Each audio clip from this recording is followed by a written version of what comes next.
Hello everyone, good evening সবাইকে। আমি সঙ্গীতা চলে এসেছি রিয়াংশীস ব্লগ নিয়ে। তো আজকে কিন্তু রিয়াংশী যাবে হচ্ছে মামাবাড়ির থেকে বাড়ি।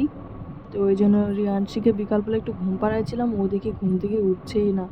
তো কোনো রকমভাবে টাইনে টুনে উঠালাম, কারণ কি বাড়ি যেতে হবে। আর বিকাল এখন 4:30 বাজে গেছে, এখন না বেরোলে দেরি হয়ে যাবে, কারণ টোটোতে করে যাব আমরা।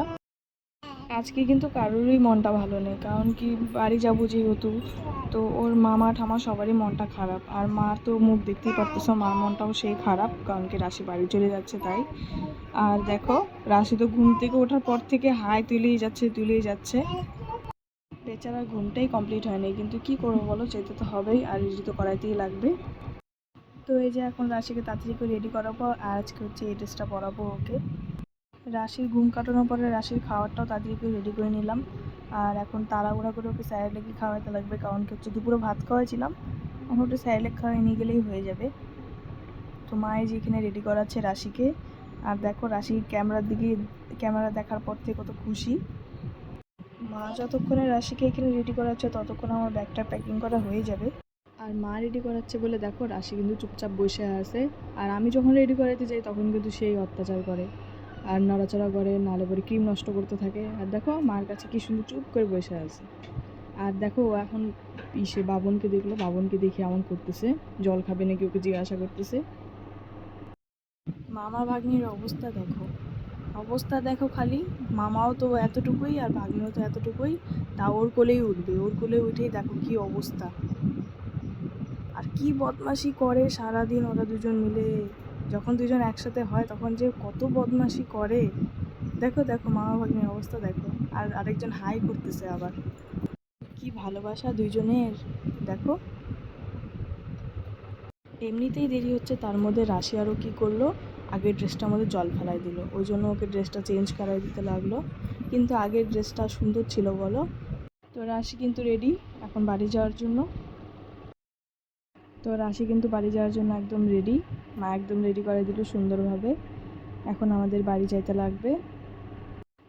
আমি তাই ভাবি যে মেয়েদেরই কেন এমন হয় যে মেয়েদেরই এক বাড়ির থেকে অন্য বাড়ি যাইতে লাগে, ছেলেদের কেন হয় না? এই রুলসটা সেই খারাপ।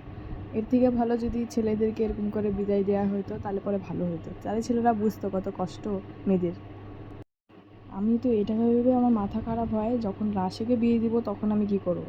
আমার তো এখন থেকে এগুলো ভাইবে কেমন জানি লাগে। তো যাই হোক, এত কিছু এখন চিন্তা ভাবনা করে লাভ নেই, রাশি এখন অনেক ছোট আছে, এগুলোর কথা পরে ভাববো। রাশি কিন্তু জুতা পরে একদম রেডি বাইরে যাওয়ার জন্য, কারণ যেই দেখছে আমাকে রেডি হওয়া বুঝে গেছে আমি কোথাও যাব, ওই জন্য এখনও রেডি হওয়ার সময় একদম কান্নাকাটি করতেছিল না, জানে মা ঘুরতে নিয়ে যাবে, এটা ভেবে তাড়াতাড়ি করে রেডি হইলো। আর দেখো আমার হাত ধরেই কিন্তু বাইরে যাবে, মার হাত ধরবে না, কারণ কি মা রেডি হয়নি আর আমি রেডি হওয়া, সেই জন্য। আর এই যে দেখো অবস্থা, রাশির বাইরে বেরোনোও শেষ, ওর লেস কুরকুরে আনাও শেষ। প্রত্যেকবার মা এমন করে যে লেস কুরকুরে দিবেই, ব্যাগে একটা হলেও লেস কুরকুরে দিবেই। আর আমি বলি কি এগুলা জিনিস দেওয়া ভালো না, তাও মা দিবেই জোর করে। আর বাড়িতে গিয়ে তো এগুলা রাস্তা থেকে এখন থেকে শুরু করে দিবে যে খুলে দাও খুলে দাও খুলে দাও। কিন্তু ওর এগুলা যদি আমি খাওয়াই ওকে, তাহলে পরে ও কিছু খায় না। ও স্যারেলাক বলো, যা বলো, দুধ বিস্কুট বলো, কোনো কিছু খাইতে চায় না। এগুলা খুলে দেওয়া মানে ওর খাওয়া নষ্ট করা।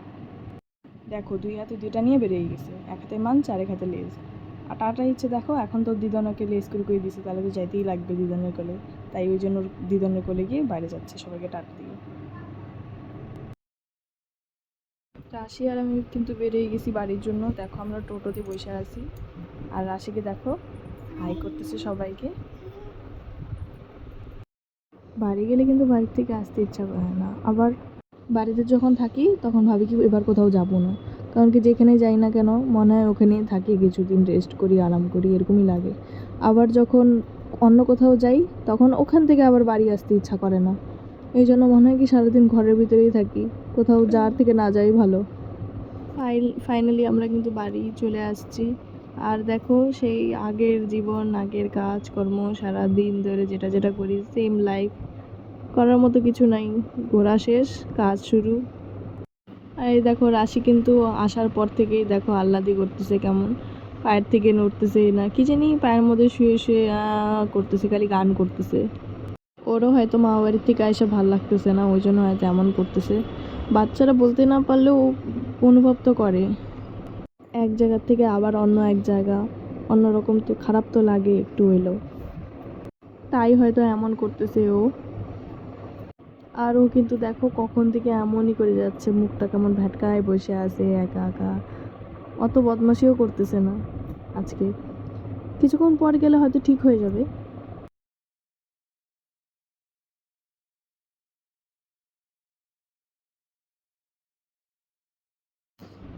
দেখো যেই কথা সেই কাজ, সন্ধ্যাবেলায় ভাই বোন মিলে আবার শুরু করে দিয়েছে সেই বদমাশি।